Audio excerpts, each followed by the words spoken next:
Syllabus है। आप देख सकते हैं कि introduction to health and illness आपकी फर्स्ट यूनिट है।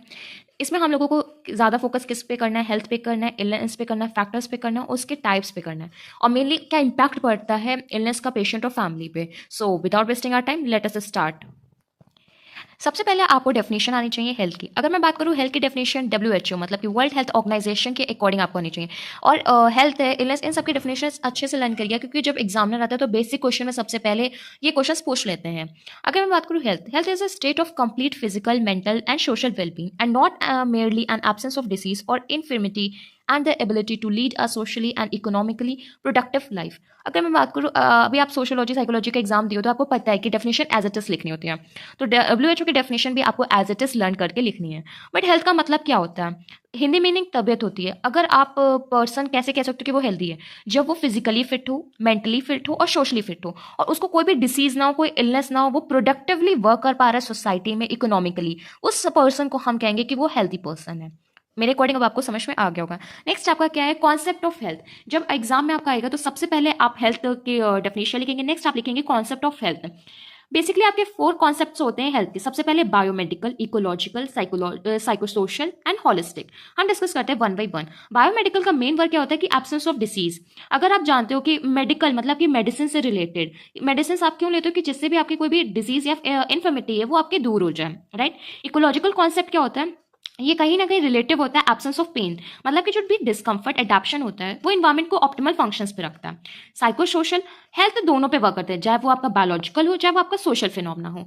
हॉलिस्टिक कॉन्सेप्ट जो माइंड के साउंड बॉडी से या फिर कह सकते हैं साउंड फैमिली से या साउंड एनवायरमेंट से करता है। ये आपकी बुकिश लैंग्वेज है बट मैं आपको एक बार हिंदी में समझा दूँ तो बायोमेडिकल का मतलब होता है कुछ ऐसे तरीके जिससे एक इंसान की डिजीजेस, उसकी बीमारियों को हम दूर कर दें। इकोलॉजिकल का मतलब होता है उससे कोई भी इन्वायरमेंट को, मतलब इन्वायरमेंट को हम लोग डिस्कम्फर्ट ना करें, मतलब कि जो हमारी प्रकृति है, जो हम लोगों को नेचर है, उसको डिस्ट्रॉय ना करें। साइको सोशल, साइको का मतलब होता है माइंड और सोशल का मतलब होता है सोसाइटी। इस तरीके से हमें वर्ल्ड वाइड सोशल गोल करने हैं जिस तरीके से हम उनको कंफ्यूज ना करें और कॉन्सेप्ट भी हमारा क्लियर हो जाए। नेक्स्ट आपका क्या? हॉलिस्टिक। हॉलिस्टिक का मतलब होता है एक इनर पीस, जिसको हम लोग कहते हैं एक हमारी माइंड की सोच या फिर कह सकते हो आवाज, जिससे क्या होता है एक जो ब्रेक डाउन होता है मशीनरी का। ये मैंने सिंपली लैंग्वेज में आपको बता दी जिससे आपको क्लियर हो जाए कि कॉन्सेप्ट ऑफ हेल्थ है क्या। नेक्स्ट हम डिस्कस करेंगे dimension of health. Dimension of health, generally आप देख रहे हो किस तरीके से प्रेजेंटेशन कर रखा है, इसी तरीके से आपको प्रेजेंटेशन करना है अपनी एग्जाम कॉपी में। इस अकॉर्डिंग प्रेजेंटेशन से एक्स्ट्रा मार्क्स मिलते हैं और ज़्यादातर हेडिंग पे फोकस रहता है तो एग्जामिनर आपके अंदर के पॉइंट्स नहीं पढ़ता, इससे चांसेस रहते हैं कि हम लोग नंबर को सेव कर सकते हैं। तो हम स्टार्ट करते हैं वन बाई वन। सबसे पहले अगर मैं बात करूँ एजुकेशन। अब डायमेंशन का मतलब क्या होता है कि वो कितना हेल्थ केयर वर्कर हमारे लिए इंपॉर्टेंट है, हमारे लाइफ स्टाइल के लिए, हमारे प्लेसेस के लिए, हमारे फैक्टर्स के लिए। आप इजीली इसको समझेंगे ना तो आपको बहुत ही ज़्यादा क्लियर हो जाएगा। सबसे पहले एजुकेशन। तो आपको पता है कि अगर आप हेल्थ सेक्टर में हो तो आपको पता है कि हमारी मेडिकल फील्ड कितनी स्ट्रॉन्ग है। क्यों? क्योंकि एजुकेशन, हम लोग रिसर्च करते हैं, स्टडीज करते हैं। अभी हम लोगों ने बायोकेमिस्ट्री का एक यूनिट कंप्लीट करा कार्बोहाइड्रेट, उसमें सबसे मेटाबॉलिक डिसीज अगर मैं बात करूँ तो डायबिटीज मेलाइटस सबसे ज़्यादा है।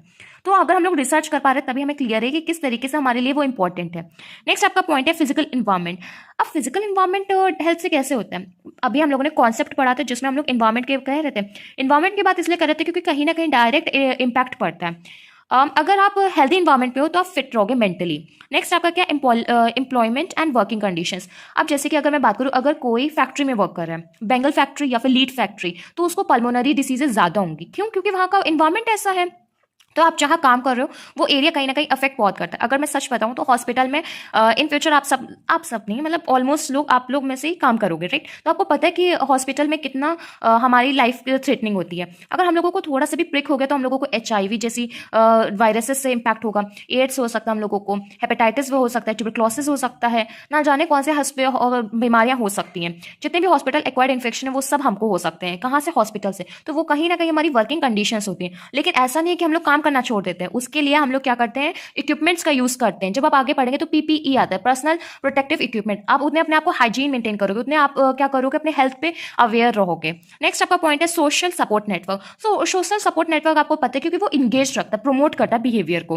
नेक्स्ट क्या है? इनकम। तो अभी हम लोगों ने एक पॉइंट पढ़ा था इकोनॉमिक स्टेबिलिटी, तो वो उस पॉइंट से आप कोरिलेट कर सकते हो। नेक्स्ट क्या? Personal health. तो कोपिंग स्किल्स। फॉर एग्जाम्पल एक मैं एग्जाम्पल से बता दूं जिससे आपको समझ में आ जाएगा। कोपिंग स्किल्स का मतलब क्या होता है? उससे डील कर ले जाना, उससे कोई प्रॉब्लम ना होना। एक पर्सन है जिसको कोल्ड हुआ है, वो मेडिसिन नहीं ले रहा है, वो उसको ऐसे हैंडल कर रहा है, ऐसे मैनेज कर ले रहा है, उसको झेल ले रहा है। बट एक पर्सन है जिसको थोड़ा सा कोल्ड है, उसने तुरंत मेडिसिन ले ली, तो ये कहीं ना कहीं वो उसकी हेल्थ को अफेक्ट करेगा। और कि जितनी ज़्यादा मेडिसिन होती है कहीं ना कहीं वो आपकी हेल्थ को उतना डिस्टर्ब ही करती है। ये चीज़ आपके हेल्थ पे इम्पैक्ट ज़्यादा देती है।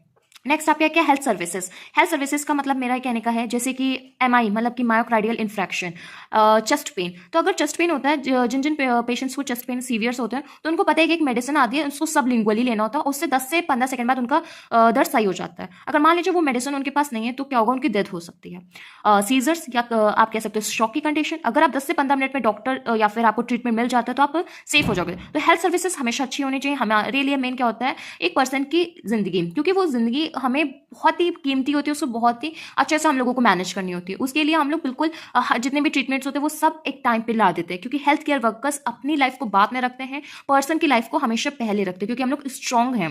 नेक्स्ट आपका क्या, बायोलॉजिकल एंड जेनेटिक एंडोमेंट। आपको पता है कि ऑफकोर्स ही बात है, हेल्थ में सबसे ज्यादा कॉस्ट बायोलॉजिकल होते हैं, क्योंकि हेरिडिटरी मैटर्स करता है, तो ये हेल्थ से रिलेटेड। नेक्स्ट टॉपिक है हमारा Maslow hierarchy of needs. Generally ये साइकोलॉजी में फर्स्ट सेमेस्टर में था, हम लोग इसको डिस्कस कर चुके हैं। अगर आपको नहीं पता है तो आप प्लीज़ मेरी वीडियो देख लीजिएगा, चैनल पे अपलोडेड है। इसमें क्या होता है, स्टेजेस में डिवाइड होता है। सबसे ज़्यादा स्टेज होता है आपका फिजियोलॉजिकल, फिर आपका आता है सेफ्टी, फिर love, belonging, esteem and self actualisation.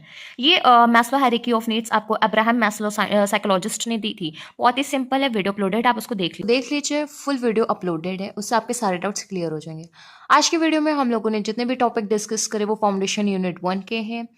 आपको जो भी टॉपिक ना समझ में आए तो प्लीज़ कमेंट बॉक्स में मेंशन कर दीजिए। आज के लिए इतना ही। Please like the video, share the video, subscribe to the channel. Thank you.